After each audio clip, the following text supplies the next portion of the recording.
अस्सलाम वालेकुम friends, welcome back to top smarties drama serial Adawat. ये एपिसोड तो बहुत ही ज़्यादा इंटरेस्टिंग होने वाली है क्योंकि अब बेबी का असल चेहरा तो सबके सामने आने वाला है और बेबी फिर किसी को भी नहीं छोड़ेगी। वो तो फिर हर किसी की अदालत लगाएगी क्योंकि यहाँ पर असद जो अपने मामू के लिए घर ढूंढ रहा था तो इंकिसार ने कह दिया क्यों ना तुम अपना पुराना घर उन्हें दे दो। ऐसे में घर में किसी को भी इस बात पर कोई एतराज़ नहीं। तो असद घर देखने जाता है जहाँ पर पहले ही कोई रह रहा था जिसने कब्जा कर रखा था। असद बहुत परेशान हो जाता है कि वो लोग कहते हैं ये घर हमारा है।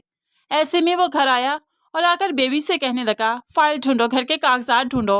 और वो फिर पुलिस स्टेशन भी जाता है। उसी कब्जे वाले इंसान को वहाँ पर लेकर गया ताकि बात क्लियर हो सके। तो अब उस शख्स ने सारे कागजात, सारे डॉक्यूमेंट्स दिखा दिए जिन पर बेबी के साइन भी थे और वो ऑलरेडी ये घर बेच चुकी थी।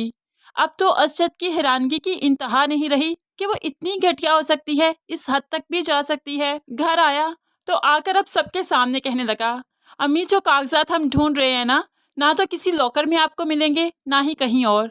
अब वो बहन की तरफ देखते हुए कहने लगा क्योंकि बेबी ने ये घटिया हरकत की है, उस घर को तो इसने बेच दिया, कैसे मिलेंगे हमें कागजात। माँ के तो पैरों तले से जमीन खिसक गई।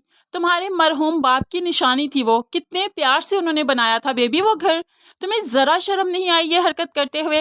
अब आगे बढ़ते हुए बेबी को जोरदार थप्पड़ मार दिया। बेबी कुछ कह ना सकी क्योंकि बेबी इस वक्त गलती पर थी। इसके बाद माँ अपने कमरे में चली जाती है और असद अपने कमरे में। अब ये मारिया ही है जो सबको खाना पीना पूछ रही है। सास के पास जब खाना लेकर गई तो सास ने खाना खाने से इनकार कर दिया क्योंकि वो इस सदमे से बाहर निकल ही नहीं पा रही कि उनके मरहूम शोहर का घर बिक चुका है। अब वो असद के पास भी जाती है, उसको भी चाय देती है और असद जो पहले ही रो रहा था मारिया को देखकर तड़प उठा। मारिया बेबी ने अच्छा नहीं किया, मेरे मरहूम बाप की निशानी थी वो। ये सब करते हुए वो एक बार भी नहीं कांपी, हमें बताना जरूरी नहीं समझा, आखिर उसने इतना पैसा किया कहाँ पर। मारिया असद को तसल्ली देती रही, उसे चुप करवाती रही और बेबी ये जो सब कुछ देख रही थी, सुन रही थी। वो ये बर्दाश्त नहीं कर पाई कि मारिया के कदम इस घर में बहुत मजबूत हो जाएंगे। हर कोई मारिया पर ज्यादा एतमाद करने लगेगा, उसे ज्यादा चाहने लगेगा, इसलिए मारिया को तो वो परेशान करना ही चाहती है। मारिया जब उसे अकेले में नजर आई तो कहने लगी अच्छा एक बात तो बताओ, असद को बताया है क्या तुमने फाहद के बारे में कि फाहद कौन है। मारिया के पैरों तले से तो जमीन खिसक गई कि ये क्या हो गया, ये क्यों ऐसी बातें कर रही है। लेकिन अब ये बेबी ही है जो आगे चलकर असद को भी सब बता देगी क्योंकि वो नहीं चाहती कि कोई और खुश रह सके। ऐसे में वो कुछ दिन के बाद अपने बच्चों को लेकर रेस्टोरेंट भी जाती है, लेकिन वहाँ पर इंकिसार ऑफिशियल मीटिंग के लिए नताशा के साथ आया था। तो बेबी ने बस फिर इंकिसार और नताशा को जो साथ दे लिया तो खामोश कैसे रहेगी।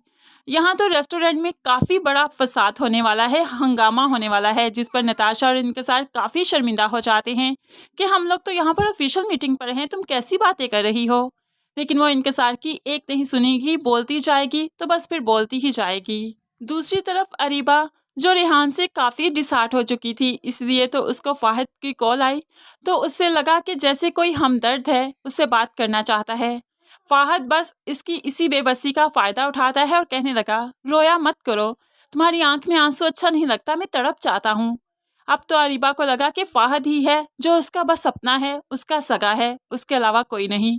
इसी तरह ही तो अरीबा अपना घर बर्बाद कर लेगी और बाद में बैठकर रोएगी। फ्रेंड्स, आने वाली एपिसोड का ये छोटा सा रिव्यू अगर आपको पसंद आया तो वीडियो को लाइक और शेयर ज़रूर कीजिएगा। मज़ीद वीडियोस के लिए चैनल को सब्सक्राइब करके साथ बेल नोटिफिकेशन ज़रूर प्रेस कीजिए ताकि आने वाली हर वीडियो बहुत आसानी से देख सकें। अल्लाह हाफिज़।